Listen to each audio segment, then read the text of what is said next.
நேத்துலேருந்து அன்அஃபிஷியலா இந்த news spread ஆயிட்டே இருந்துச்சு. பிக் பாஸ்லேருந்து கானா வினோத் பெட்டி எடுத்துட்டு கிளம்பிட்டாருன்னு.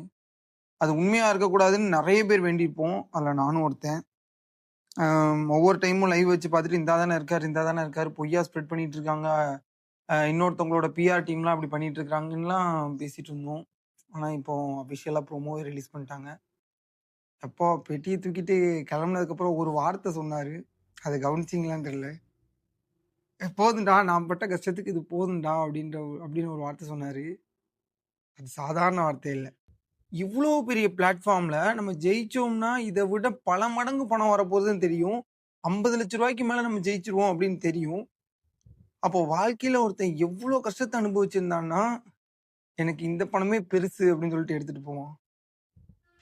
அது அவர் இடத்துல இருந்து யோசிச்சு பார்த்தா தான் புரியும். நம்ம இந்த இடத்துல அவரோட உணர்வுக்கு மதிப்பு குடுத்து தான் ஆகணும். ஆனா மனசு கேட்க மாட்டேங்குது. ஐயோ! ஐயோ! அண்ணே நீ டைட்டில் வின்னர்ண்ணே. நீ நீ 50,00,000க்கு மேல சம்பாரிச்சிருப்பனே.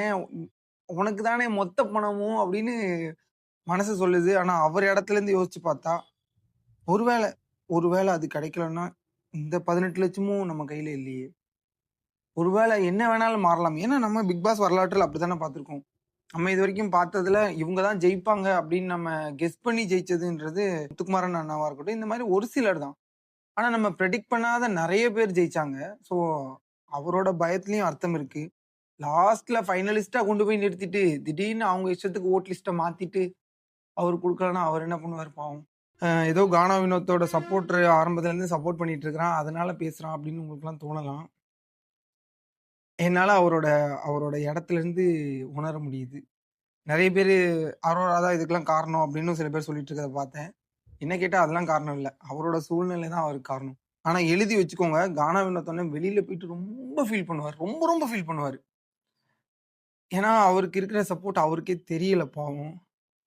வெளியில போய் பார்த்துட்டு, "ஐய்யய்யோ! இத்தன பேர நான் ஏமாத்திட்டேனா?" அப்படின்னு நெனச்சு ஃபீல் பண்ணுவாரு. ஆ ஏன்னா வோட் லிஸ்ட்ல அவர் எங்கேயோ இருக்காரு. அடுத்து உள்ளவங்கலாம் எங்கேயோ இருக்காங்க. ஒண்ணே ஒண்ணு தான். வினோத் அண்ணா நீங்க ஆல்ரெடி ஜெயிச்சிட்டீங்க.